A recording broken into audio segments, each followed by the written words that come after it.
if I don't want to? 5, 4, 3, 2, 1, Sync.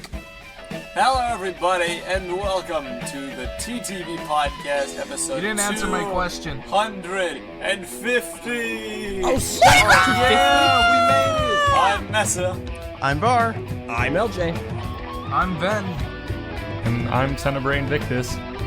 Hello, everybody.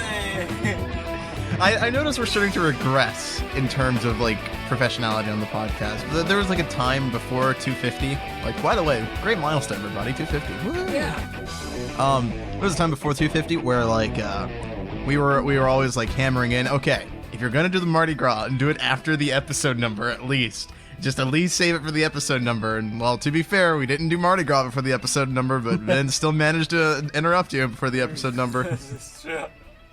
It's just Because no he didn't winning answer with my this. question. What is your question? I don't even remember now because I got so distracted. Yeah, your question was, What if you don't I want don't want to? to? You don't want to. What if you don't What want to if I don't record, is what wanna? you were- You guys actually pay attention to me? I No. pay attention to you. Finally! I don't even know who you are, dude. Then How did you get on? I Like, can't how are you speak for unmuted? these guys, but I pay attention to you muted? because you're my friend. Oh, thanks, dude. You're welcome. Love you. Okay, so we have a podcast today, don't we? Yeah. Full disclosure, we were up all night last night, 5 a.m. I couldn't sleep, by the way. I didn't go to sleep until like 8 a.m. No, I I tried to go to bed, and didn't. I felt exhausted and tired, but for whatever reason, I just couldn't fall asleep. But we were up all night playing Overwatch, competitive mode, and we did really good. We won almost every single match. And then we rankings got did not reflect. extremely low scores anyway. Except for me. Poor Purple. I did pretty good. Rest Last in time- peace. I think proportionately to how well we were playing, your score was also very low. Yes, I will agree to that. I Purple think got that like 500 less. Dude, than she Purple did was so last upset. season. I feel bad. You guys really pick I on was her a lot. 3,000. I was both very, very happy about the outcome because of how upset she was, but also like I felt bad for her at the same time. Yeah, I do feel bad because She's like. she got the lowest score out of any of us, I think. Well, I And mean, it's besides a me. shame. The thought makes me laugh. Besides managed, but I don't really count that. I feel like you got robbed of a proper placement because of how most of your comp matches went. Yeah, because I rushed you it like last Rushed week. it, and you were playing like supports before you were like knowledgeable about them. I feel like your skill merits a higher score. It's just circumstances did not permit. I was the still playing Purple, supports she- this time too. Yeah, but you're more familiar. I mean, if Purple had just played fair like I asked her to, Play fair. Fair doesn't really work on this map. it worked just fine. That Gets Hanzo murdered. gave us so much crap. It would have been fine if he just had a fair focused on him because he always kept going to that stupid tower up on the top right, the easiest place to kill him.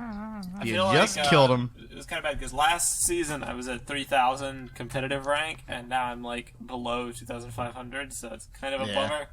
I clawed my way up there through blood, sweat, And also, if tears. she actually knew how to retreat, that would be a good thing too. She always like stays behind. Every time we all I don't know die, why she does that. Why does she She's do that? Why'd typically she the do that? last survivor of every one of our battles. So while we're respawning, we're like, whoever's still up there, back off. And I just see her go forward for like a solid 3 seconds. Yeah, and she'll get she'll killed. keep reasoning fighting. for this, her reason, so she said last night, was she never realizes she's the last to live. So I guess she doesn't hear us going, all right, regroup, we all died. Yeah, I But guess so. I feel bad for her because like it's the same night that she got her golden gun for Junkrat, and I feel really bad because that's a really great thing to get your golden weapon, but then to have that followed by a really, really cruddy score at the beginning of the season, it's just Listen, I got my golden weapon, and it was followed by our incoming Roadhog nerf. So I think I'm the real Which is person well to feel deserved. sympathy for. Very well deserved. You don't. No Roadhog deserves a golden weapon. it's like we have some folks who believe that it's very unfair towards Roadhog. I believe that it's very fair Those towards people I Roadhog don't think it's again. very unfair. I just dumb. think it's like if anything's deserving of sympathy, it ain't Purple. It's me, because my whole character's murdered. I think I can be sympathetic toward both of you. Oh please.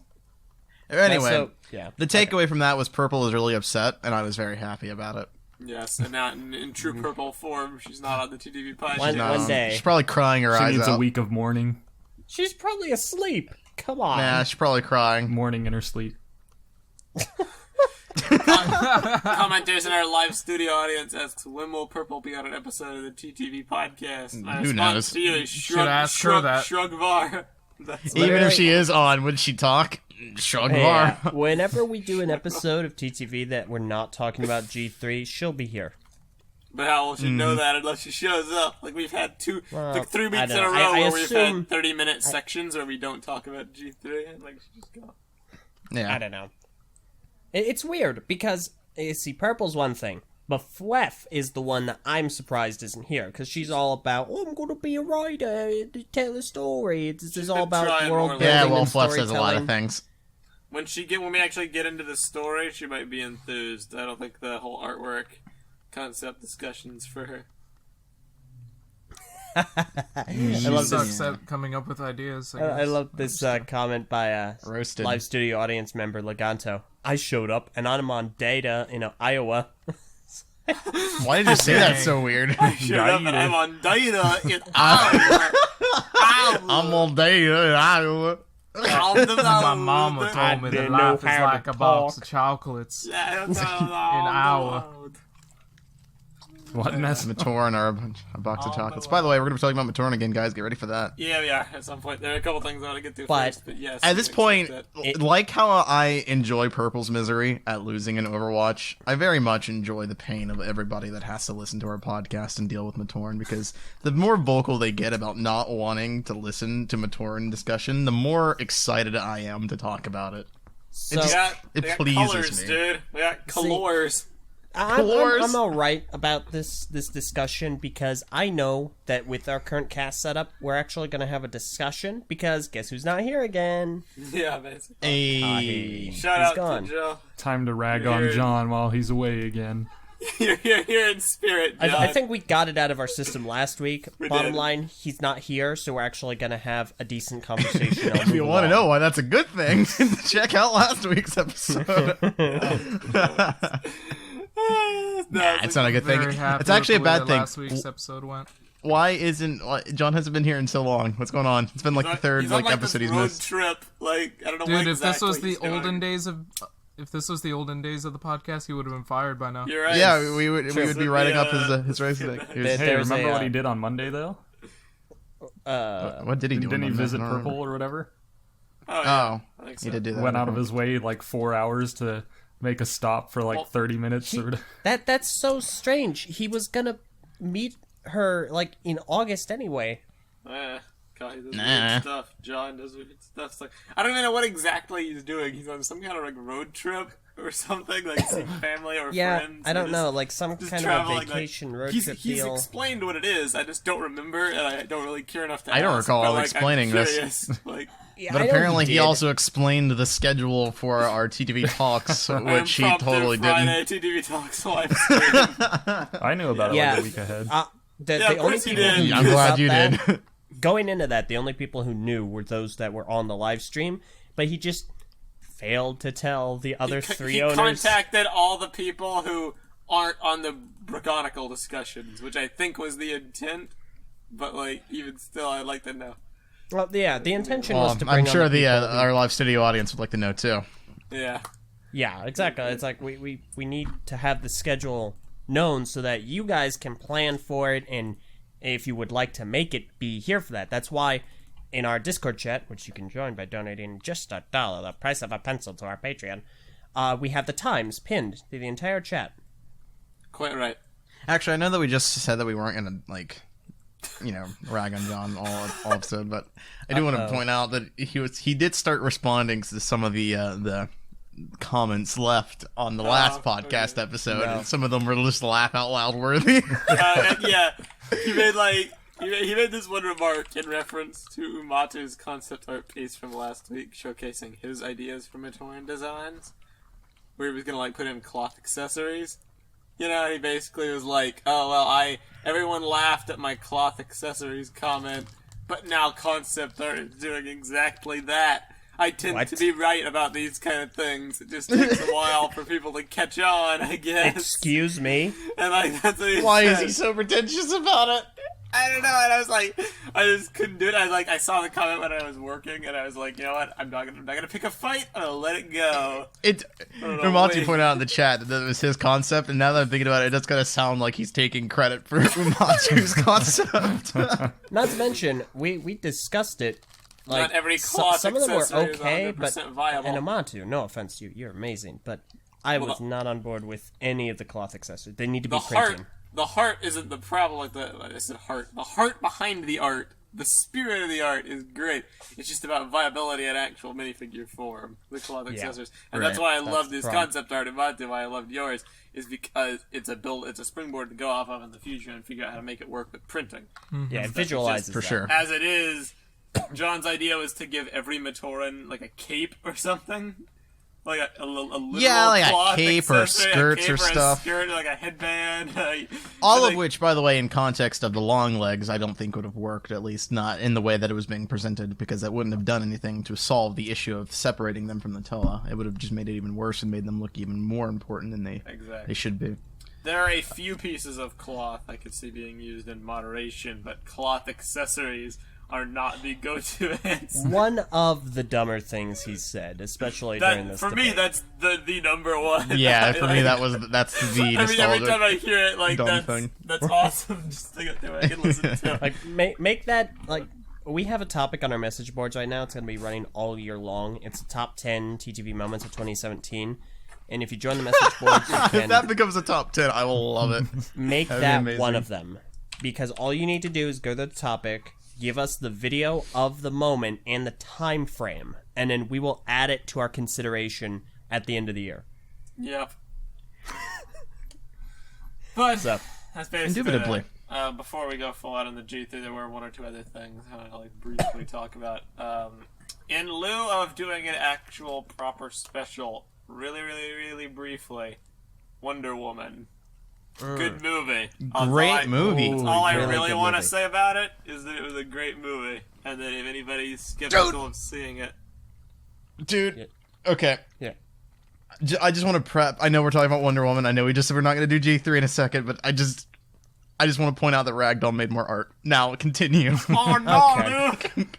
Or y'all. I was just saying last night, literally, I was like, we need Ragdoll to come back and give us ideas because, like, Vince Art's awesome. We need more ideas, and now, boom, here he is. Yep. Interesting. Now I gotta go hunt that down. Go ahead, continue about I Wonder don't want to Woman. get into like a spoiler discussion or anything, or like a prolonged Wonder Woman discussion. I just want to say, like, it's a good movie. To anybody skeptical about the DC expanded universe, this movie really isn't going to help with that. But it is a awesome movie on its own merits because of writing and acting and action and comedy and heart and the moral message. So I say go see it, but just know that it's probably going to be all downhill from here. Yeah. Yeah. So Unfortunately. It's like one. I don't one have any bright faith light. in the universe that she's in. It's like the opposite of the Marvel effect, where I feel like most those movies are enhanced by being in a shared universe. For this one, it's like I couldn't shake the feeling after leaving that movie that, man, that movie was so good. I really don't want to see her in Justice League. Yeah, like, I really don't want to see her Wonder Woman interacting with angsty Superman and Batfleck. I wish I don't want wanna to see that. Yeah. I look at it. Oh well. That was a really good movie, though. So, congratulations Yeah. to DC fans out there. I'm sure it's been a while, and you're probably tired of defending your movies. The trailer being looked good, good, so. and then I'm happy for you guys. I saw the movie. I thought it was good. I prefer Marvel movies. I enjoyed Guardians of the Galaxy 2 more, but Wonder Woman was a fantastic movie. Blew the other two, the other three out of the water. There's Now no you're gonna see competition. Man of Steel. Man of Steel was definitely the second best. That BVS is fundamentally flawed from like the premise, but it has some good moments. And Suicide Squad at this point is basically just an unredeemable piece of garbage. Like Suicide Squad is just complete trash. Every time I watch that movie, it gets worse. And like after seeing Wonder Woman, in my mind, it's like, yep, that movie's even worse now. It is really hard to think that Gal Gadot's Wonder Woman exists in the same universe as Jared Leto's Joker. Oh my gosh, Gal It's so hard to Gadot, believe. though. She was Gadot. great. Gal Gadot. Gal Gadot, that is accurate. Prentice just asked, could it be Gal possible Gadot, that though. Could it be possible that Wonder Woman is actually a meh movie, but compared to the others, it just seems really good? Depending on I believe that there's perspective there. I think you, depending on what kind of movie you like, you could come to that conclusion. I don't personally think so, but I can see how some might. Yeah, because it's a more mature movie than most Marvel movies, for sure. Yes. It still keeps up the DC mantra of being super serious. It takes itself very seriously. I didn't That's watch not it. to say that it's not fun, because there is some fun moments. It's a very colorful movie, unlike most DC movies. It does have humor, it does have comedy, it does have lighthearted moments. It does understand the character of Wonder Woman, unlike Man of Steel did. So that when you it go has that see going it, for just it. keep in mind, don't compare it to like Marvel's more recent offerings. If you're going to compare it to Marvel at all, like Civil War, Guardians of the Galaxy, compare it to their origin stories. Compare it to the singular I hero personally film. found it better than almost all every Marvel origin movie out there. There's I only thought two it was that come it was way close better. in my mind, that it's Iron Man and Doctor Strange, and I don't think Iron Man would really hold up. I think Doctor Strange would be the one to contest by visual effects and spectacle alone. But I think I liked it more than Doctor Strange. I think it is man. I'll far never be able to superior be to the heard, first Avenger. I think up, it's way better. Sorry, What'd you say, Mitch? no, I just didn't watch it with like thinking in my mind, oh, I hope this is better than Batman v Superman, and oh, I hope this is better than Suicide Squad. I just watched it for being Wonder Woman. I didn't care about that, and Yeah. I was good. very That's how you do it. satisfied by I didn't the think hype. about that much in the movie. It was after the movie where those thoughts started to come into play, where I was like, oh, I don't want it to be in the universe. And Totally. stuff. Yeah, I wish Yeah. Wonder Woman was an Avenger. That's basically what it was. I would give it the same score that I gave Winter Soldier. So for me, it does all the same things to make me really like Captain America as a character that it does to Wonder Woman as a character. I thought it was a really, really Makes good movie. sense. It is a good like character expounder almost. In that sense. Yeah. So Yeah. All Well, right. I'm really looking forward to it. I'm going to be seeing it pretty soon after the podcast, so that's going to be great. I Awesome. think you will enjoy it.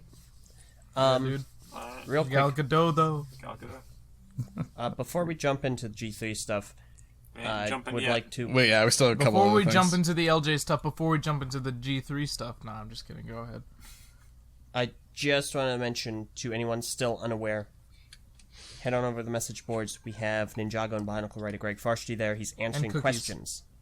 He's So- answering questions. but is it There was really a- Greg Farshty though? There was a little bit of a It is. kerfluffle that I wanted to mention on the podcast about good guy and bad guy. There was a topic made attempting to get good guy and bad guy canonized as dolls in the BIONICLE universe, in the sense that they could act in certain roles, like the characters would not exist physically as people, but the shapes, the models, and the designs could be used as action figures or dolls or some kind For of the thing Matoran. to tell stories with Matoran or for them to just do. And some dude was Walk who asked Greg this question, and then he gave an answer saying that no, they really could not be because you have a scale problem, because good guy and bad guy are the same size as a Matoran, ergo they cannot act as dolls. Yeah. And That's that not a very good answer. I understand why Greg It's not says very that. imaginative. I understand why Greg says that answer, simply because he's not thinking of a billion different ways to make good guy and bad guy work. If you approach it from that perspective, it makes sense why he would be thinking like that and just trying to work them into canon.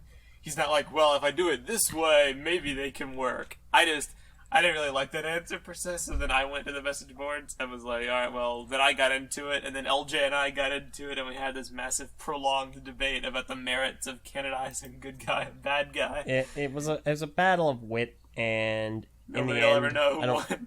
I don't think anyone won. I don't Greg think there's never a came chance back of to anyone reply. He never 'Cause Greg- read our posts. winning. Greg will occasionally come back to topics to follow up on questions. He has not returned to the good guy topic, and it has since been closed. Yeah, the dream is dead. But I R.I.P. had fun debating it. It was enjoyable. Yeah, it was a good time, but I made an exception for that topic because the question had already been asked like a day before. So it was already kind of testing things because we're trying not to have duplicate questions asked. We have a system in place where you can filter and you can just scroll through all of Greg's answers to things. You'll see them because they'll have a check mark to the left.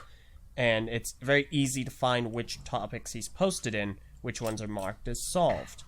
So he has said no to good guy and bad guy being canonized. He has said no to the concept of them being dolls. It's over. We're not going to ask it again. Technically, I don't think you ever used the word no. That is totally my headcanon, though. Yeah, The early dolls, because I honestly thought like it was a that. really good creative solution as to how you could bring them in too. Yeah. Because it even allows them to keep the names, like good guy and bad guy, because there's the good guy doll and the bad guy They're doll. caricatures. Yeah, exactly. Well, something I do want to take from this as a learning experience for people, and kind of the reason why I'm bringing this up, and not to debate it in the podcast, but as far as asking Greg questions going forward to ensure that stuff gets done and you don't fall into this pit where you asked him a question before, you can't answer it again or can't ask it again because it's a duplicate. If you're gonna ask for clarification on things, like some people have been doing about stuff that Greg may or may not know the answer to, make sure the question's actually informed. I see a lot of people asking him about G2 stuff. I see a lot of people asking him his opinions on G2, or his thoughts on some of the storytelling devices, or whether G1 and G2 are connected, or whether this crackpot theory about Lesovic being Umarak, the board theory is canon, which A+ for creativity, but B- for realism. It's really fun whenever Greg uses your name or part of your username. I only see him do that rarely, and it's either when he's being very personable or being very firm with his answer. You're right. Yeah. So when you're going forward, if you're going to ask Greg a question, give it a minute of thought and make sure that it's actually something that he'd be able to answer. He was not involved in G2 whatsoever. He's not the creator of BIONICLE. He only came into Hero Factory to do supplemental material. He doesn't actually have any involvement in the Ninjago TV show, only graphic novels and books. His involvement is peripheral. There are things he does know, and there's plenty of questions you can ask him, and there's things he either just doesn't know or can't answer. He's contractually obligated. He cannot give his opinion on G2. When it comes to the in-universe story of BIONICLE G1, he could probably answer your question. Yep. And he might be able to answer some stuff in-universe from, Ninjago or Hero Factory, but not as much. So basically, in-universe questions. If you're going to ask him questions, just be careful to not, waste his time. And secondarily, if you're going to come up with a canonization pitch, trying to get something approved for canon that's an idea of yours, I would advise to make the idea as fully fleshed out as possible in the initial post. Be very clear of what you Be very clear, be very thorough, and be involved. Because the thing that happened with the good guy topic was, he did post something, and then he later elaborated upon it, and then Greg replied with, one specific problem. He didn't understand, yeah. And then we had upwards of, 30 posts afterwards debating the merits of them being dolls.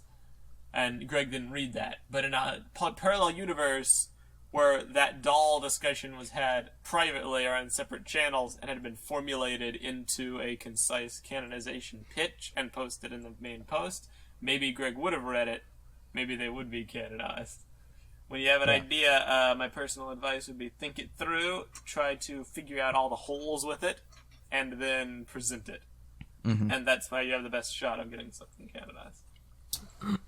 Yep. That's all. Friendly advice. And if you're interested in any of Greg's past history with canonizing things for the BIONICLE canon, we do have our LMB archive, graciously given to us by Voximo during our contest there. Mm-hmm. Good job, Eljay, getting that set up. Yeah, good job. And good job, Marv, for getting Thank Voximo. So, actually, I was about to say that, because follow-up on last week, I was talking about how I was moving everything over to an online version of the archive so that you wouldn't have to download it. So we still have the download available, and it's still out there, but I have gone ahead and done that. So if you go to archive.ttvchannel.com, you have a full archive of the LMB topic, where all 900 pages of Greg Farshty answering questions from little kids. I like pizza. Never Hey, Greg, I like pizza. Do you like pizza? With that said, pretty there neat, are 900 pages. Of the download, I know it's a complete archive. With the online version, I had to add all 900 pages manually. You're a and to trooper. do that, I had to do them in batches of 30 pages. So I know for a fact I probably missed a couple pages. So if you are scrolling through the topic and you find that one of the pages don't load or something, or there's a 505 error, that means I forgot to upload it or I missed it and overlooked it. So just leave a message on the Greg Farsty archive topic, or send me a PM or something, and I'll get that uploaded. But Awesome. we do have the full complete archive. It's just some of the pages were probably missed while uploading. So Here's a post that I just want to share from this topic, page 1, from the Brave 124. Woot, first post, who is Greg Farsty? I like Bionicle, not Glatorian, but who is he? Wow. I like Bionicle, but not Glatorian. But who is he? Oh, okay. Yeah, I didn't like Glatorian either. You know, I hated it when they replaced Bionicle with Glatorian. Yeah. Lego Glatorian does, so I felt like sharing that. Yeah, it's basically all for that. yeah. Who is Greg?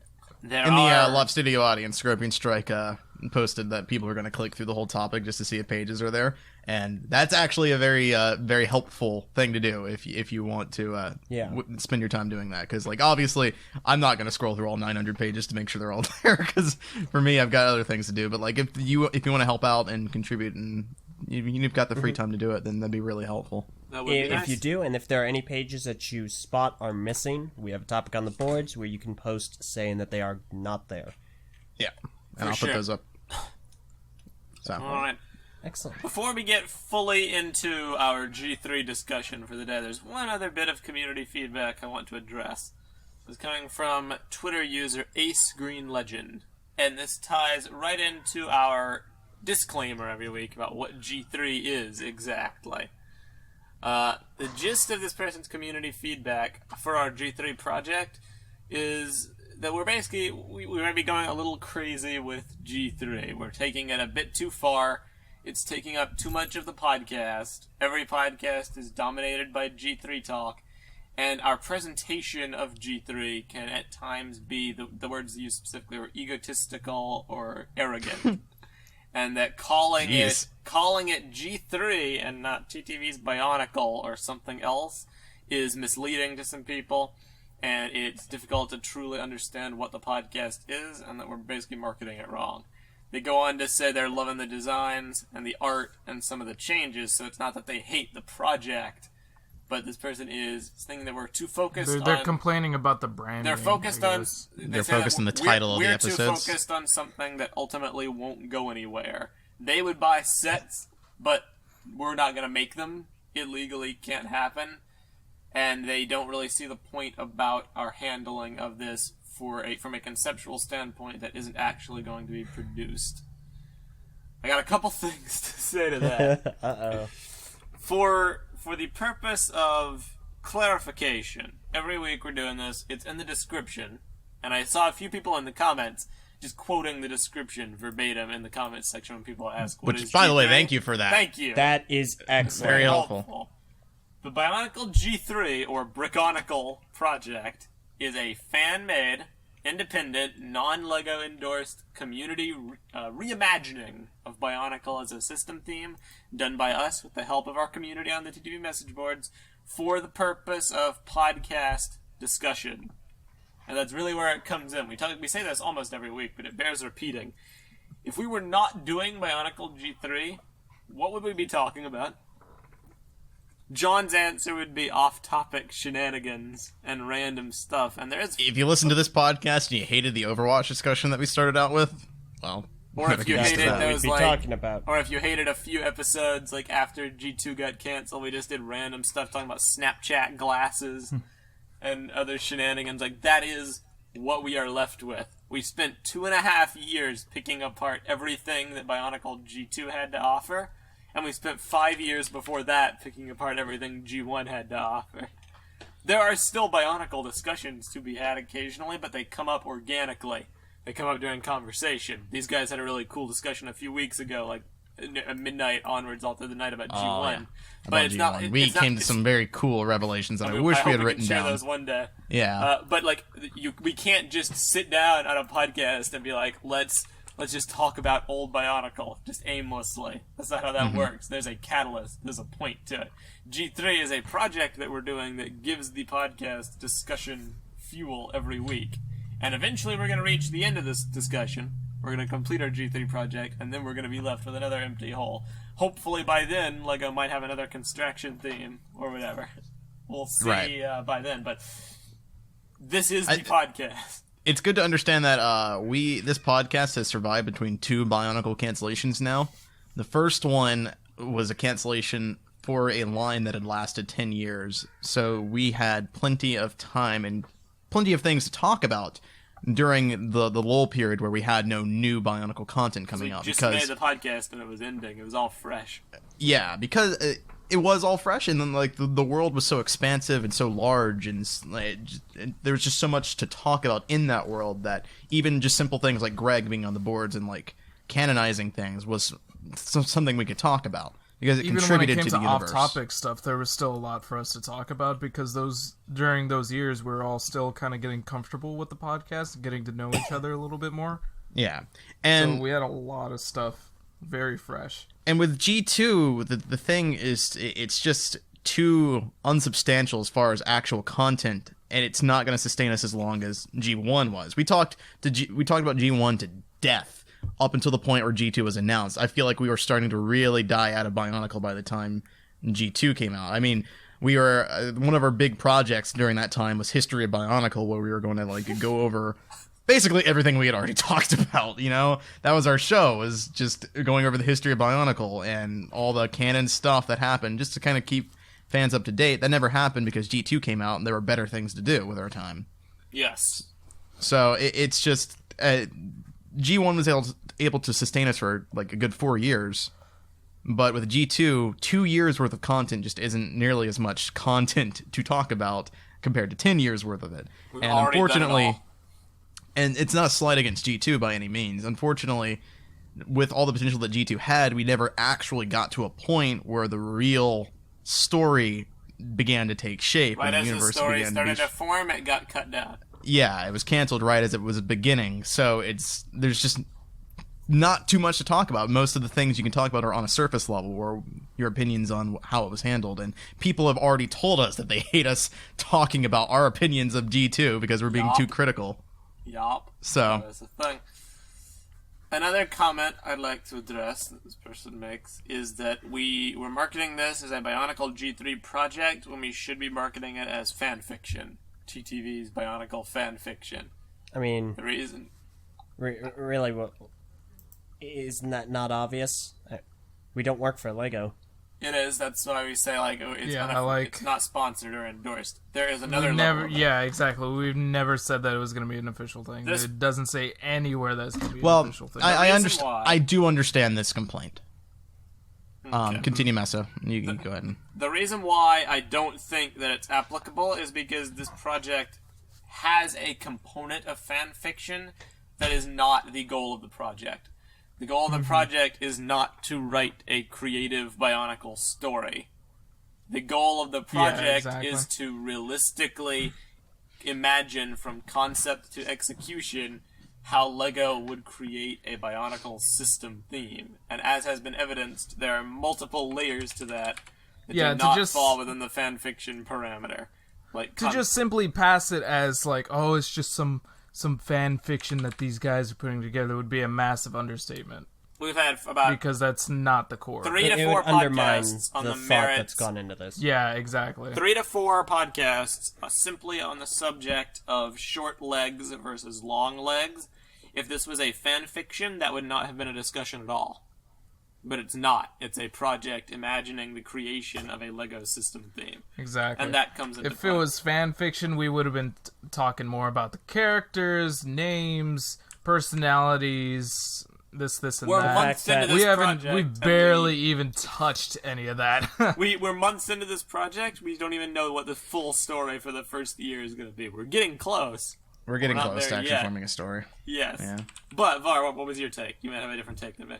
I mean, I feel like a lot of the that complaint is mostly centered around the way the episodes are titled, because it is a little misleading. I feel with the Bionicle G3 thing there. I feel like for me, you would think it would be obvious that it's not real, because like why would LEGO do a G3 this soon out of G2's cancellation? But I do understand how some people who don't really follow the channel or have like a very like passing glance at our channel would see those videos and be like, "Oh, there's a G3? Click." Yeah. And then get disappointed when they find out it's fan fiction. Especially the people who came to us for breaking news and stuff. I do sympathize with that. Yeah, I understand that. So I do see where he's coming from there, or she's coming from there. I'm not sure, but True. With that said, I'm not sure if I feel like the complaint of it being egotistical. While I do understand where that point is coming from, I feel like it's a little unfair. It's spinning. It's totally unfair. It's spinning the concept in a direction that we're not intending to take it. If we were posting about this on a message board, just like as a visitor, people wouldn't say I was egotistical having a project, a creative thing. It's only because we're doing it on a podcast where people listen to us that it's like, oh, you're using using your own platform to advertise. And it's like, well, yes. Yeah. And it's a what we're doing. collaborative process. Without like the community's help, who knows where we'd be right now? It's like we're making it the way I read it, I felt like they were trying to say like, okay, so you guys are making your own Bionicle fan fiction. That's great, but why are you putting it on this pedestal by calling it Bionicle G3 as though you guys are as good as Lego, or you feel like you could do Bionicle better than Lego and that kind of thing. I think this is the part where Kai would say, "Yeah, we can." Yeah, he probably would. And well, in some instances, I feel like we probably could, simply because having a fan perspective of the line gives you a bit of different knowledge and general knowledge of what fans are hopefully looking for. At least some fans, outlets of fans would want to see Generally, in Bionicle. I'd like to think if you have like a certain perspective where you would want to add something to a franchise or change something, that means you do have a perspective of how you imagine yourself making it better. Yeah. Because it isn't there already. 100%. Something as simple as, I think Tahu should be blue. That means, by saying that, you think that you have a better idea than the creators of Tahu.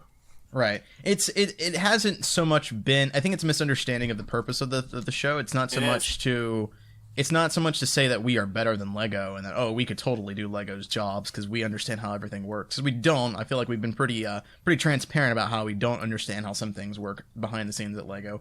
We don't know what the restrictions are that Lego has to face when it comes to developing new lines. We don't know that. If anything, we're trying to figure that out. Right. The purpose of the show is to sort of have an idea of, when creating a new line, how difficult it actually is to do, and the kind of things you have to put up with while doing that. Just the simple things of us changing smaller elements, or elements that we don't feel is a big problem, such as I mean, Lewa's gender is kind of a big problem. I understand why people are upset about that one. Water Matoran, yeah, or just the gender ratio. Matoran having long legs, or Kopaka and Tahu having a personal relationship before becoming Toa, or even Kopaka being a lightning Toa. The idea of Toa not being their actual identities from the very beginning and are something that they can upgrade to. That sheer idea, despite being a thing from G1, people are still against. So things like that, and learning what people are against, and the outcry or reaction to certain decisions we make and the feedback we receive, those are part of this experience. That's contributing to sort of putting ourselves in Lego shoes here. To kind of, it's like an empathetic, hypothetical project that we're doing here almost, to sort of get a gauge of kind of the restraints that they are forced to put up with. So I do understand how, from an outsider perspective, it does feel egotistical, it does feel kind of pretentious in that sense, if you're thinking from a lens of, we're trying to replace Lego because we could do better than Lego. But that's not the lens that we're looking at it from. Yep, when John was talking about this. Go on. Sorry, go ahead. No, mine's longer, go for it. Oh, I do think Kahi, on the other hand, he would believe this. I definitely think that I agree with you. He believes that this is better than both generations, because you'll often hear him use hyperbolic statements such as, oh, this leg thing is a problem of our own design. It's not. Or you're only wanting to do this because it's from the first two generations. It's not. I agree that there are aspects that he is this project is better, but I do know that he shares the spirit of the project as far as describing when it was originally envisioned. He was the one who was like, he was the one who was saying we were too critical on the podcast, and that we need to put like our money where our mouth is, and like figure out like how to actually conceptualize stuff. Yeah, because this is a response It's a to bit of a all mix. the episodes where we sat there and criticized Lego for their handling of G2, and all the people were like, "Hey, why are you guys being so critical?" It's like, okay, well, you know, bad. maybe we are being too critical. Let's try and do it ourselves and see what comes out of it. So Yep. And so far, so good. But we're not there yet. We're still a work in progress. That was basically all I wanted to say. Like, I understand being upset by stuff. Just we have different takes on the matter. Like, I don't necessarily think that the way you're interpreting it regarding being egotistical and arrogant, I don't think that's actually how we are. We're not attempting to do it like that. And the reasons for the project going the way it is has already been described as like being on the channel and whatnot, being a larger project than a fan fiction. So I hope you can still find some enjoyment in it. We're not intending to act any of those ways if it comes across. Just try to be creative. yeah, and obviously the purpose of the show isn't to actually make sets. It's purely for discussion's sake. Yes. So. Yeah. That was basically that. This week, if you want to go ahead and jump into that, we got a bunch of art, more art. Yeah, we don't have to preface this. We don't have too much like world expanding stuff as far as G3 discussion for this week. Hopefully, we'll have more next week. Still trying to write up some pitches, but Yeah, busy for week. sure. Right now, we're still trying to settle this whole Matoran size debate. I feel like we're going in very good directions, though. Personally speaking, Oh, yeah. that's why I'm more okay with talking about it. I feel like I would be on the same page as a lot of fans where they're like, please, no more Matoran discussion. But I feel like the progress has been very interesting, especially with the art designs going Yes. forward. So I do want to talk about these. Which first? Do we want to do Vin's updated concepts or Ragdoll's new concepts? Let's talk kinda wanna about- talk about Ragdolls because it's smaller, it's shorter. We have less to actually discuss there. I don't want to talk about Ragdolls first, only because I feel like Vins are a good follow-up to what we were discussing last week, and I feel like Ragdolls will introduce some more elements that we can talk about. Because I feel like Vins are sort of the closer to the canon designs that we're going to go with, personally speaking. Of course they are, man. Go ahead and post yours, Vin. Which ones New should I do ones. first? Most, Which new most ones? There's a bunch of new ones, dude. There are a bunch of new ones. fair. The old ones I feel are like Well, outdated based on discussions last night, or like maybe you should post The latest I- recolors. I feel like we should make our stance as a bit of a lead into this clear before we actually post it, so that way it gives Ven kind of a springboard. Because the current standing here, the current discussion, is whether or not it's all revolving around color scheme of the different Matoran and how to make Matoran, provided they had the same leg length as the Toa, stand out and be different than the Toa and not have a Chima problem. because of where- our three-tiered system. Yeah. We have guards, we have named important Matoran, and then we have the Toa. And trying to make each of them visually distinct, that was what we spoke about in the past 2 weeks. And with Vin, the And to be problems fair, that we ran into. I do want to clarify that I feel like this current discussion is different from the leg discussion. While the leg discussion was the catalyst for this, right now we're essentially talking about Matoran designs in general. As far as like how they'll actually look. So true. I feel like regardless of whether we went with short legs or long legs, I feel like these designs are worth talking about and continuing like to develop Definitely. how different they look. Yeah. Now, from last week, I remember the general consensus is that we were going in the right direction and that some Matoran needed to be revisited, like the Komatoran. Not Komatoran, we're not calling them that anymore.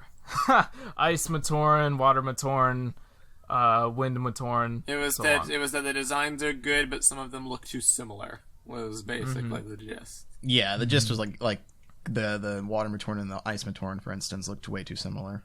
But the big plus was that there are clearly 3 different tiers of Matoran. There was a soldier class, there was the importance class, and then there was your Toa class. And none of them looked like the Toa. Yeah, all 3 were very visually distinct, and you could tell the power set between all 3, or the importance level between all 3, very clear right off the bat there. So. Now, several suggestions were to add orange to the color scheme of the Water Matoran, and change up the Wind Matoran, make them more white, add more white to their color scheme as well to differentiate them from the Earth Matoran more so. So there's that. I will say we were talking about it last night, and some people were still against it. I still really like the usage of orange on the water Matoran there. I feel like that's a really good, vibrant color to make them stand out. Totally agree. I feel like, especially when differentiating them from the Ice Matoran, I think the orange is a great place to start. I agree. I just don't want to take away from Gali. But I haven't seen, like, Gali front-facing compared to this, like, front-facing Matoran, like, right next to each other, so I don't really know if it does that. Yeah, and I feel like the orange is a smaller part of her design as well. I'm not sure if it's what really makes her stand out, personally speaking. I feel like it'd be the Mata Blue. Or not the Mata Blue, the Azure that she has on her. Yeah, the Azure, because Gali's got a lot of Azure on her. Yeah, a lot of it. So in a sense, it'd be like Tahu's red is what makes him stand out versus Jaller next to him. Right. Another suggestion, Var had this suggestion, I believe, was to make the Wind Matoran primarily, was it the brighter azure color? The one that's closer to teal? The teal replacement, basically. Yeah, essentially that'd be shifting their secondary. Yeah, they're shifting the primary to the brighter teal with white being the accent. Since they're the region of wind, white should be emphasized more than the green. I feel like that worked out pretty well personally. I know people had some problems with Liwa not having any of those colors. It really, looks awesome. It's just teal. Like it's one more degree of separation from everybody else because the colors they look so different. Especially when looking at those Ga Matoran. Any other Matoran. Yeah. Like when I think air, I don't necessarily think turquoise. I think of for wind, when I think of the wind, and like the sky. That's like light blue. Yeah, I don't know. I feel like those colors represent sky more. For like a floating island, it's because like the difference between. They might be closer. It's just not what pops into mind for me. Yeah, that's fair.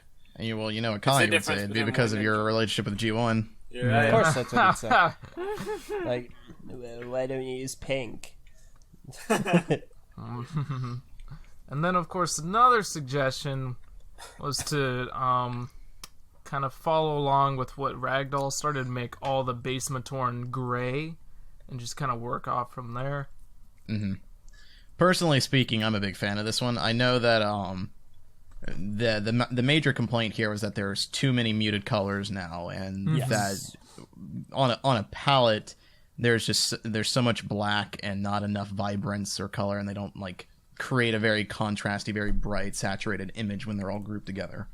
Yeah, I think that I stand primarily in opposition to this. Meso, maybe you'll agree, but I feel that if you were to have a large group of Matoran that look like this, it would be a very dull-looking image. It'd be a bunch of characters with a couple of spots of color, but really it's just a large swath of bleh.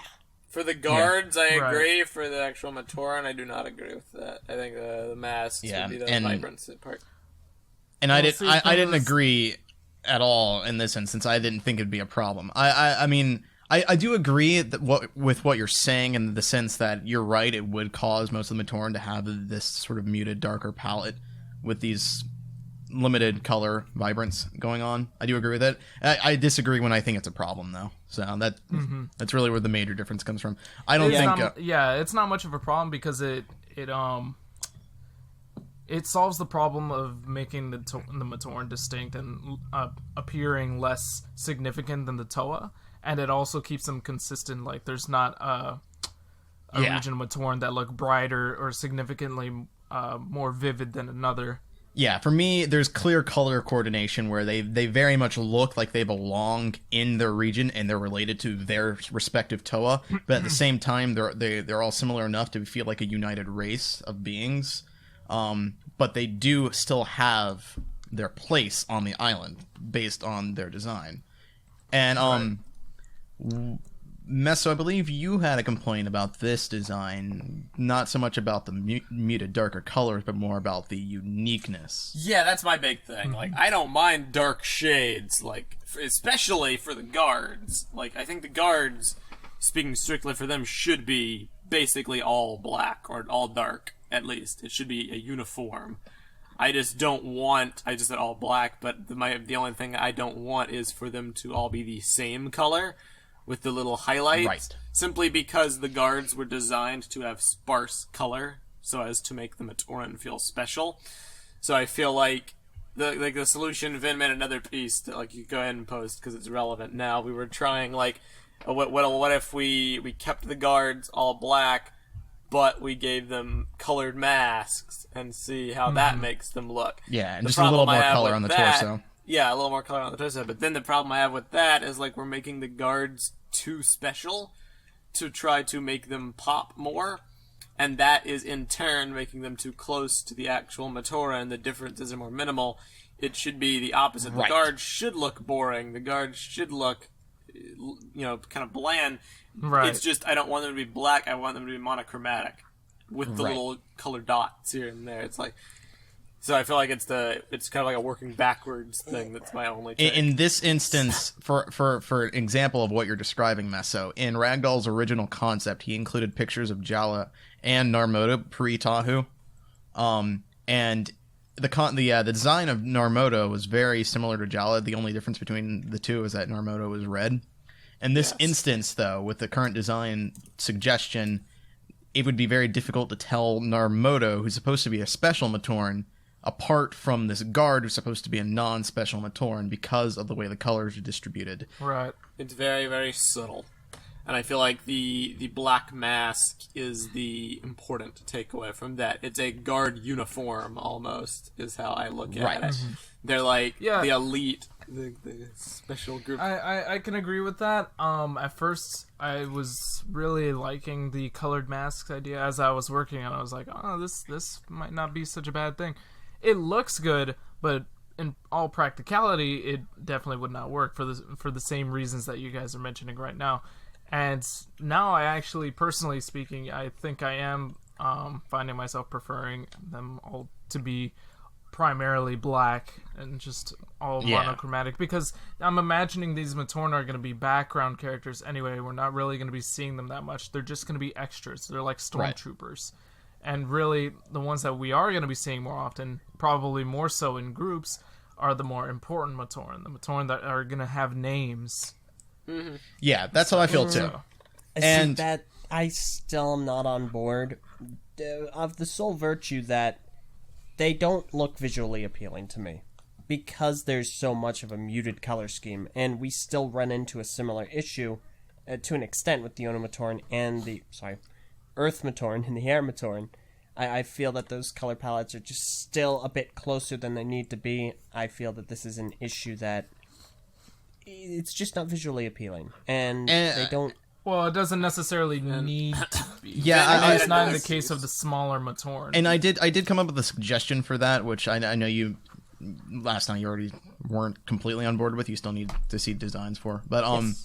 I will say, as far as I will get into that suggestion, I will say though, as far as the priorities, I'm not quite sure what they are in that instance, because I feel like my answer to your concern would be similar along the lines of my answers to Kahi about why we wouldn't do short legs, or why we should do short legs, in the sense that I don't feel like the Matoran, it's really imperative for them to be very visually appealing per se, in the way that you're describing them to be. At least not for the soldier classes or any of the background characters that aren't important, because most of them aren't going to be represented in sets. So in a very similar line of short legs, they're not going to be really represented in sets. Their designs aren't going to be very unique. It's in terms of actual set perspective, and the ones that are going to be in the sets are going to be our main characters like Jala, like Huki, like Maku. Those characters will have more unique designs. So I understand where you're coming from in that instance, and I agree. They will not be represented highly in any kind of set form, obviously. However, when it does come to other medium, the place where Kahi and I diverge is he thinks that from a set perspective, the small legs devalue them and whatnot, but I don't think that matters because I'm a cow now. In other media, like a show or even a graphic novel, small legs don't matter to a Matoran that's being drawn or animated because they'll just move. So that isn't a detriment to any of those. I feel that a visual color scheme, if they were to show up in that medium, it's still a muted color scheme, and I don't like it for very similar reasons to how I don't like particular ninja outfits from Ninjago, in that they follow a very similar pattern. A lot of them actually do. I say a lot, that might be a bit hyperbolic. Definitely the ones from Possession, they did this. Probably 1 or 2 seasons, yeah. Yeah, where it was primarily black, which, it's stereotypical ninja. That kind of works. And then the highlight of their main color. But I feel that even if they are main characters and that's a problem for them, I feel that having your populace be like that, if you were to illustrate a large city and large groups of characters for any kind of a medium outside of sets, I feel that they'd stick out a little bit more as opposed to if they looked more elemental. I envision this scene, except all 4 of them have like a lot of black on them. And like in the jungle village, in the treetops of the sky, like it probably wouldn't look as good. See,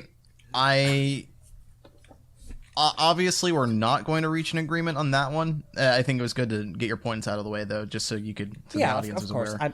I'm open to discussing it. This is not something I'm going to die on the hill for. Yeah, I was gonna say, like, I clearly I don't agree, only because like I don't think there would be much of a difference in that screenshot that you linked, Meso, with there being more black. I truly don't. I feel like it would be just as varied. You could still, if we're going with the black color scheme, it gives us the freedom to still give them the teal mask and the lighter green mask and the mata green mask, and it still gives us the freedom to give them more colors related to their element and more patterns to use without making them way too complex and making them stand too much out and making the Toa fall back in line in that sense. So it doesn't take away from our concept. I feel like with the muted pattern, we have so much more freedom to play with color without making them way too, attention grabbing. You do have more opportunities to mix and match. I'll Yeah. say that. But what I will want to say is, Vin, you did make another concept to humor me, what I said last night, and that's what I do want to get into as far as that. I do want to get into that. I did want to mention that my solution to the problem is going to be kind of humorous because of the things that we were discussing earlier. But the solution to that problem for me is cloth accessories. In this instance, I don't actually literally mean cloth accessories. I mean that I feel like you can get away with adding smaller, minute details to our more muted, to our more basic pattern to give them a bit more character and a bit more vibrance and just a bit more stuff through printing. Yeah, you could. And in this instance, for Vin, you actually give an example in your concepts, because at the top right for the Onu Matoran, the Earth Matoran, there's one Matoran on the right that has flower petal designs on his chest. And that's one example of just small little details that you could add to give them a bit more character. Anua, my original design for Anua, has some molding, some overgrowth on the bottom of his leg to sort of show that he's for me, that was meant to represent him meditating for long periods of time. Just so long that he's starting to be overgrown by the plant life around him. That's cool. Because he's so at peace with his environment. So things like that, I feel like you could add, and those kind of come into play with some of Oomatu's designs that he gave us last week, where there's a lot of different variety of Matoran types and clothing that they could wear. And I feel like if you were to take those designs, simplify them a lot, and I mean a lot, but simplify them, and give the Matoran these sort of smaller accessories, it would help make them look unique. That was my suggestion. Definitely. Obviously, we still need some actual concepts for that, and I will develop those. But I just wanted to get that out there real quick. Awesome sauce. Mm-hmm. Now, yeah, personally, I still think that a lot of these designs do work. I feel that color is important. Somebody asked why it matters. Leganto had asked, why must this world be so vibrant? And my simple answer to that is it's a LEGO line, and LEGO thrives off vibrance and color. And whenever I look at, and I know that Kahi somewhere will groan when I hear this, whenever I look at 2001, just kind of clustered together, I see a lot of color, I see a lot of vibrance. The Rahi are a lot more muted, but they're also large and distinct. But the actual villages, they're very bright and colorful, and I like looking at that. I think that's very inviting because it's visually interesting to me. G2 had a lot more color, and it got canceled after 2 years. And yes, Sure. basically, Wow. at C the Candlehead, that's basically what I was envisioning when I posted the picture. That's what I was thinking. Yeah. I For will Matoran, say that's that I unfair, feel because the Yeah. minifigures would have more printing. But yeah, for the I do feel like pictures, that image is a little unrepresentative because it doesn't capture the actual amount of color that would actually be on the figures. It only gives them the colored mask. And also, this screenshot is a screenshot of villagers who would not share the color scheme of the soldiers. I actually feel like this screenshot's pretty appropriate if we're going to be looking at them as soldiers. Okay, now, Soldier, that's yeah. another issue I had. I'm not gonna lie. Up until this very podcast we recorded, I didn't realize you guys were going for a difference. I don't mean to be hyperbolic with that. I didn't realize there was supposed to be a tier system with these designs. I did not figure that one out. Yeah, I I don't know how know. you could possibly Well, have not known that. It was a ragdoll Maybe thing. it's because of all the differences in the designs over time, but a lot of the weapons seem... You guys said villager class and soldier class, but with Mangai, you have a guy with a Gatling gun and a guy with a spear. Over in Kane, they both have discs. In the Water Village, they both have spears. Yeah, that's fair, actually. Fair enough, The fair guard, the Water Village guard, actually has like a smaller weapon than like the Water Village. Yeah, Also, well, I don't because mean to bag it's on you, because- Ben. This is just one thing I want to point out. The spear designs seem very similar. I would just change Kopaka's. Yeah.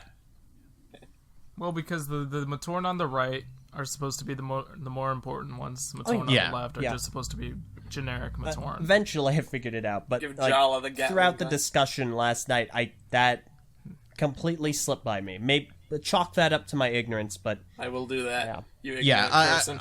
I will say that the three tiers are a little misleading from some of the wording that we're using. Because, like, for instance, Vin, you just called the ones on the left generic Matoran, which is fine, though that's not what I would call them. I've always been envisioning the Matoran on the left as soldiers, not generic Matoran, whereas the ones on the right are actually closer to what the generic Matoran would look like, except Interesting. the actual Matoran would have less quote-unquote cloth accessories to differentiate them.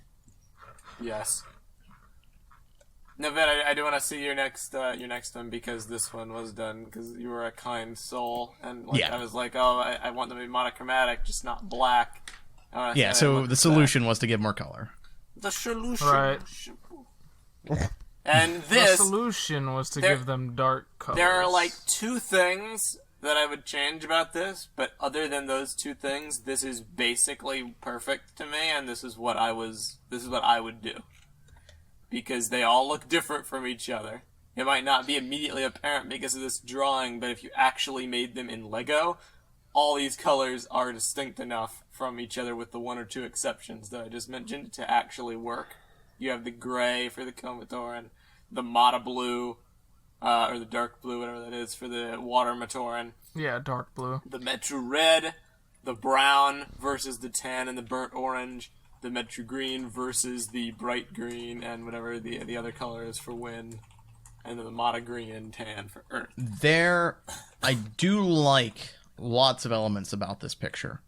It is not perfect to me, and I feel like the audience in the live studio audience started to pick up on some of the problems I have with it. I got two. That I wanted to say. I do like it. I do feel like it doesn't... Because the reason we were going through these iterations to begin with, the reason that we didn't like the last time, obviously new problems have been brought up as we've gone through these iterations, but the core reason as to why we wanted to revisit these to begin with was because the Water Matoran and the Ice Matoran looked too similar. And the Wind Matoran and the Earth Matoran looked too similar. Mm-hmm. And unfortunately, while I feel like this is starting to solve the issue of our Matorans having color and still being, different from the Toa, it goes back a step when it comes to actually solving our initial problem, which was them looking too similar to each other. I don't think so. I think on actual Lego plastic, the colors are distinct. Vin, tell me... black is going to be different from Metro Green. Tell me this. On the right of Kopaka and the right of Gali, what are those colors? And that you envision? On the right of Kopaka... Okay, so that would be... What's that? Matoro's blue and black. Sand blue not black, and gray. Gray. Sand dark blue and gray, gray. I guess. And on the right of Gali. Gali's light blue and Metro blue. Light blue. You mean the light blue from Gali Mata?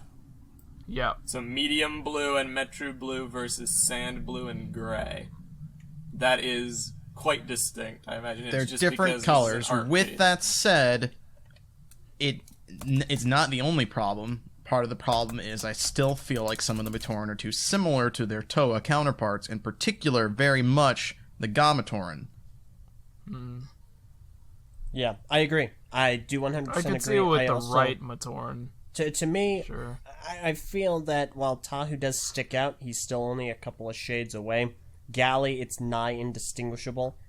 If I wasn't a part of this process and I wasn't here to listen to this, I wouldn't be able to tell you whether or not she was more important than the others. It's absolutely the representation of the Chima problem. And then the Earth Matoran and the Air Matoran, also nigh indistinguishable. Here It's was very difficult. my aforementioned... The Earth Matoran are black. The Air Matoran are Metro Green. Yeah, here was my Just to aforementioned make that thing. clear. What I would do, I'd do a little bit of tweaking. The Earth Matoran, I would get rid of the tan, at least minimize it perhaps, and keep the tan to the Pomatoran. I would instead give them Mata Green shoulder pads, so they can then be black and Mata Green for the Earth Matoran, and then the Wind Matoran would be Metro Green and turquoise, which is very distinct, and it's just not coming through because this is an art piece. And then on the right, the dude up top to the right of Onua is Mata Green, I believe. Mm-hmm. And the dude on the bottom, which color is that? It's Metro Green. Lewa? Oh, it's Metro Green it's and still teal. teal. I forgot to change it to azure. Teal. But let's pretend it's azure Alright. for the sake of discussion. Teal, azure, whatever. That is perfectly distinguishable once those few alterations are made. And then with Gali, I do agree with that. The Matoran to the right of her does need some work, but with Tahu, he's okay. The colors are different, but it's more than that. It's about how the printing is conveyed. How they look next to it. He's got the undercurrents of color surging through him. He's got his orange. He's got the blue aspects and the Mata red, which makes him unique. And he's fully colored. He's not like... He has a completely different pattern. With Kopaka, it's fine. He's the only one that has the Metro blue. With Onua, it's not fine because he's a giant. With Bahatu, he has his bunch of colors and printing. And with Lewa, it's okay because she has the white. Everybody's distinct from everybody, with the exception of Gali, who I do agree is too close. Personally, I still haven't changed my opinion on any of these, and one of the reasons why is because the reason that we are discussing this is because it does factor into our size debate. How tall, how short should the Matoran be in comparison to the Toa? And we're trying heavily to see if we're exploring the avenue of them being the same size. Unfortunately, I feel that we are losing a lot of the vibrance in order to try and placate this, and if we try and introduce vibrance, then we get too close to the Toa. I feel that a lot of these designs are really good. I feel that a simpler, more straightforward solution would just to make it be there a size difference, and just. And so basically, what you're saying is, in the event that they are short, you would want the Matoran to be Mata red, white, burnt orange, bright green. I think if azure. they were short, we could just do whatever we wanted with them. Essentially, we could go back to classic color schemes.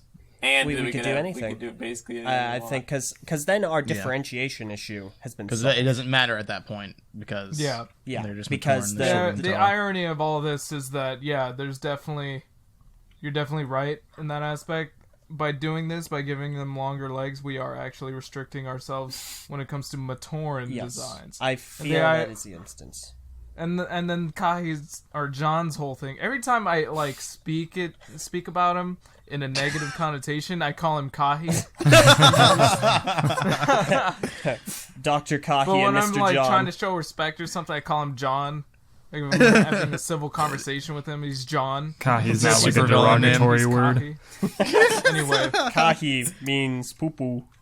the ironic part is that John was always like, we shouldn't limit ourselves, guys. We shouldn't limit ourselves because G1 did this. We shouldn't limit ourselves because it's a trope. We're limiting ourselves by giving the Matoran longer legs.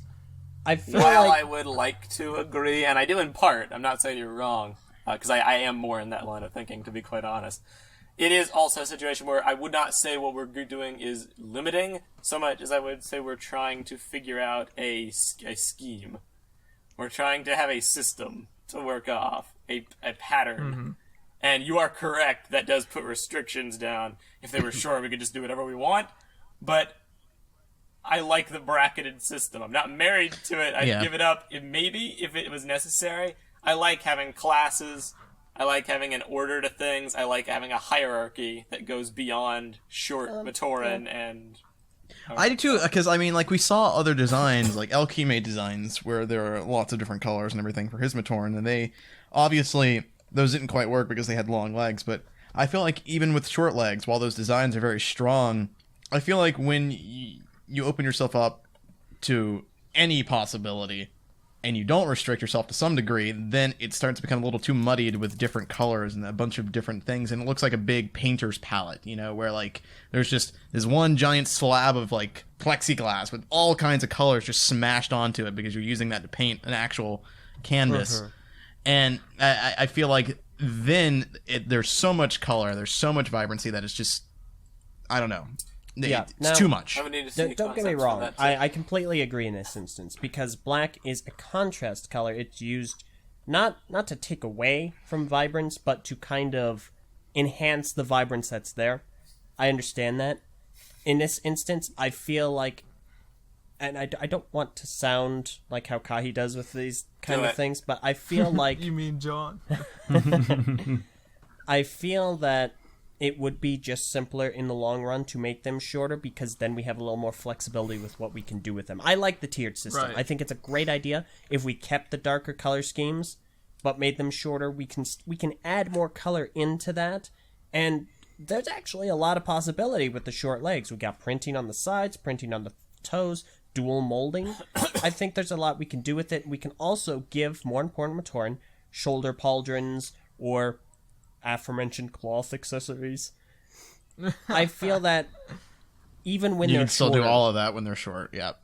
we can still do that. I have two things. Number one, I love this comment from Spiang. I have been a long legger for months, but I'm beginning to concede to the short side. Well done, TTV. That is a funny. I love it, a long legger. That was a funny sentence, a long legger. And two, I don't know. I feel like I would love. Trust me. After debating this for like it feels like months, I'd love to just be like, yes, let's go back to short legs. I don't know. I feel like I can't agree with that on the hypothetical thing that there may be good designs, because the designs I'm looking at, I don't know about you guys. I know you're not sold on them 100%. These latest ones that Vin has posted, I think are the closest to what I've always wanted, and I don't really I don't know if making them shorter would allow for better looking designs than these. That's why more. last night I was trying to ask, well, could you make a version of these where they are shorter?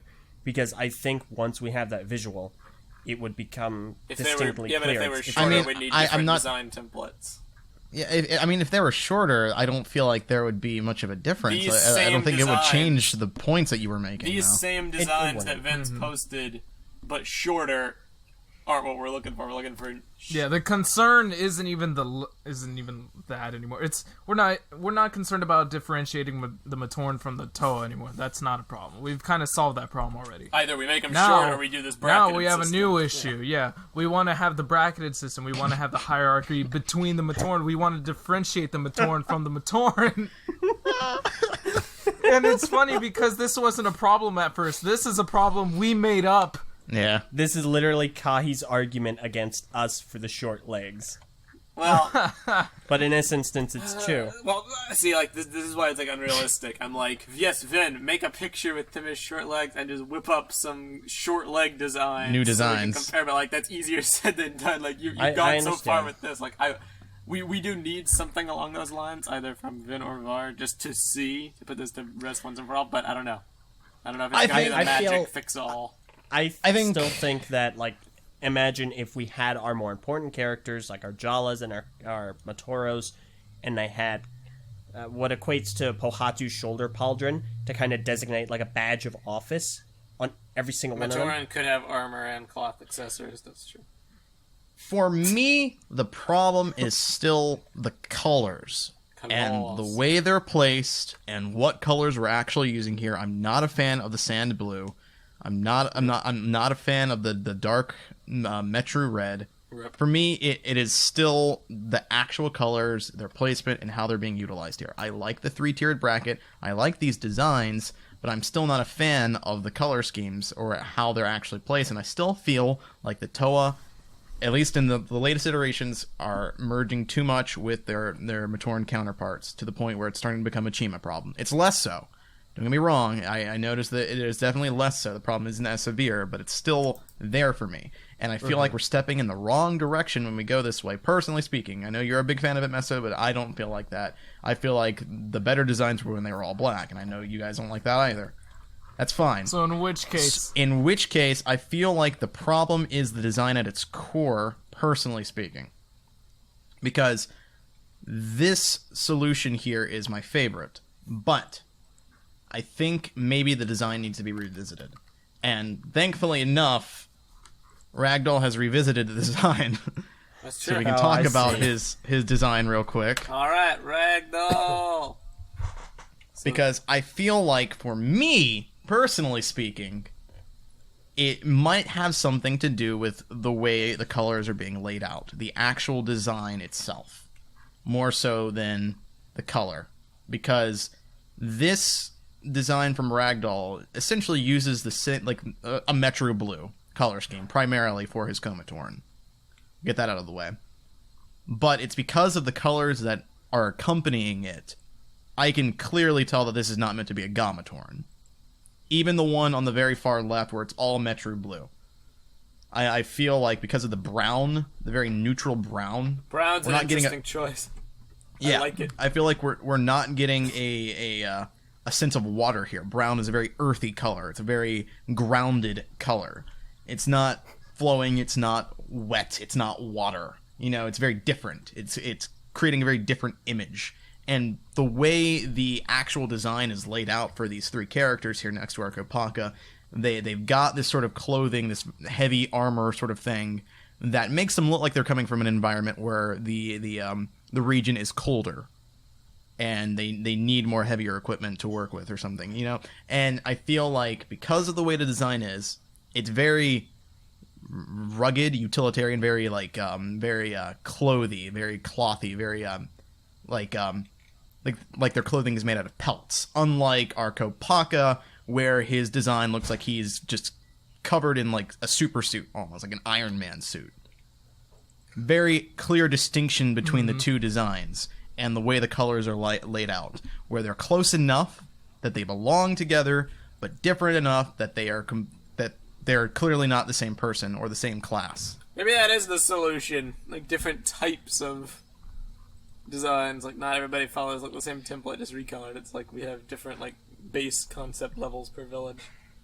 Yeah, More work. and right? I could do that. and that's part of what I was trying to say with my cloth accessories thing earlier. Is that I feel like the problem isn't so much the colors, but the way it's laid out, and that you can add things to the design to make them stand out and to make them more visually appealing. Eljay, I don't know how you feel about these Ragdoll designs per se, but right I now- think they are more successful at being visually appealing. I will agree. I feel they are a little bit cluttered as they are right now. Like Ragdoll always does a good job, but these are definitely very cluttered to me. But I would like to see Ven's interpretation of them. My thoughts can basically be boiled down to I like scarves on stuff, designs. So I'm sold. Scarf accessories. This evokes my Destiny fan nature, where everybody has like stylish stuff to them, and like I like it because it's thematically relevant because they're in the ice village. Plus, it just looks cool how it flows from the masks. I'm a fan. Yeah. So I don't know. I feel like once again Ragdoll has given us things to think about. Good old Ragdoll. Literally, dude, if you're listening to this, just last night, I was like, man, we're running into the problem that we need. These designs are great, but we need more ideas. We need more concepts. I really wish Ragdoll would post something else. And what do you know? Immediately, here he is. I do want to. I'm going to read his description real quick, because Okay. I haven't actually had a chance to look at it real quick, and I feel like it does sort of explain his thought process a bit. Okay. He says he felt like doing this one to illustrate his point a little better from the previous Matoran concepts with the Matoran of Fire. While the main idea was to show their hierarchy through color, something he'd like to see with the Matoran is more unique designs depending on the region. They can still adhere to the color hierarchy thing, and he's noticed in Oomatu's designs they have sort of a similar idea, while Vin's, as awesome as they are, go in a slightly different direction to what he was personally aiming for. So he links a picture of this concept art from, I don't know if this is a game or something. Here's what he pictures Matoran of water to look like. Yes, Matoran of water. So there's different style clothings per region. Almost like the fishing village is what that evokes to me. Yeah, their color hierarchy would be based more on oranges and sandy colors, with the blue growing in prominence the more important they become. Okay. I'm down. That looks cool. Yeah. That could even come close to being translated into Matoran. That'd be awesome. I can definitely work on that. So, It wouldn't I be too hard think- to play around with.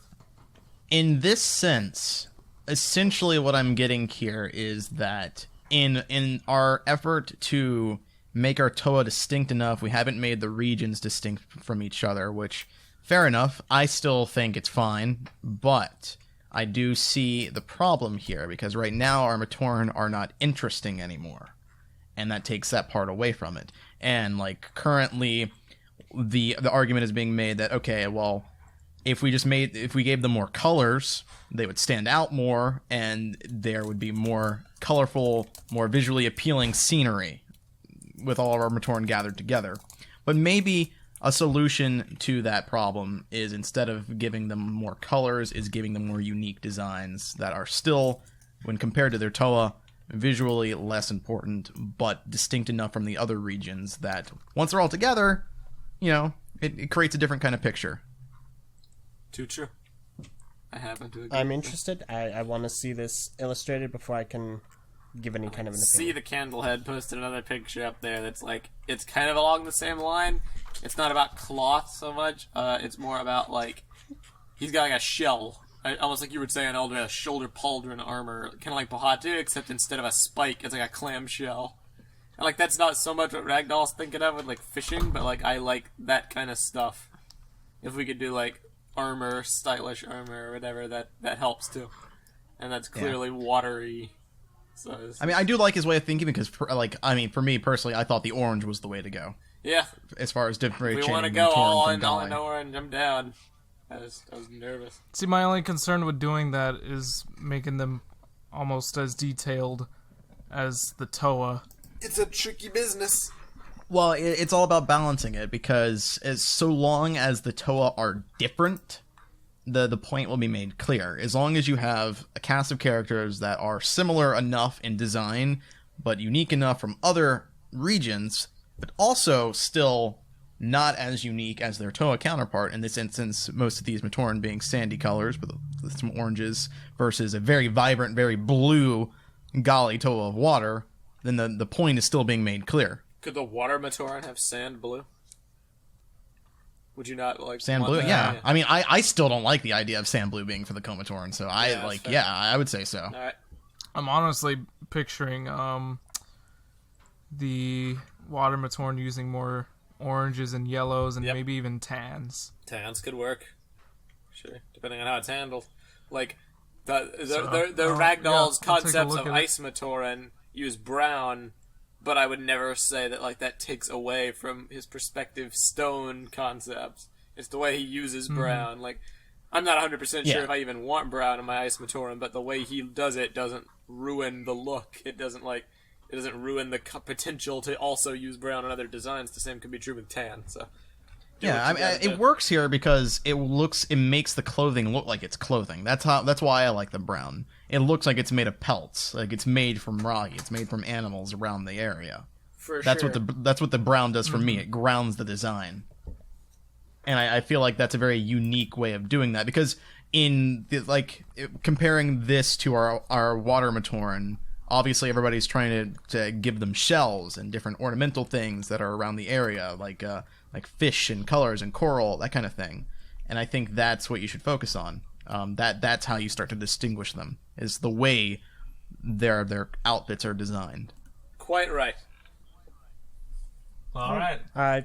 Well, that's All right, your homework. now Vin. we have something for next week. We got work to do. Community, if you could help But we us. are very close. With that said, We're ringing strides, and just community, if you feel like helping us, by all means, whip up some concepts. Otherwise, I trust Vin and maybe Var if he has time to pull off some awesome concepts. And Ragdoll, if you could somehow grace us with another village in between now and next week. If you're listening to this, do it, because you're awesome. No pressure. You always give us ideas in our dark and trying times. Thank you. That's your Yeah, homework for the he week. always has this very unique perspective that It does. just works. It's awesome. So he's the trendsetter so far. That is basically all for this week's episode of the TTV Podcast. I thank you all for listening to this crazy rigmarole we went on. If you got any feedback on anything we spoke about today, please feel free to leave it on either the comment to this video or the TTV message boards at board.tvchannel.com. And if you want to go check us out on Patreon to support our content at patreon.com/TTV channel, do so. Got a bunch of cool perks, and you can join our live studio audience on Discord, and you can listen to the podcast live as it's recorded and offer your comments in the chat, and we do read everything. So, do so. That'd be awesome. This week's patron shout-out is a pretty new patron, all things considered. Awesomeness Born. Shout out to you, buddy. You're a cool dude. Yay. Thank you for your support and your continued fan stature, whatever you call it. He wanted to say continued support, but he already said support, so you can't support the same That's support. that's and support exactly what incentives. it was. We'll see y'all next time. I'm Meso. I'm Var. I'm LJ. I'm Ven. And I'm Tenebrae Invictus. Hey man, how you doing? Alright, I'm pretty good. What do you think? Nice listening in. What do you think of the designs? No, nothing. This was Well, 250. you should have asked me that earlier, but This was you blew 250. it. See y'all next time. You should have stepped in earlier, No, I man. Where have you didn't feel been? like I had room to. That's just me. You always have room to. Nah, I just let you guys talk. See you guys. 250 Fine. high. Bye-bye. Bye. Later, guys. everybody.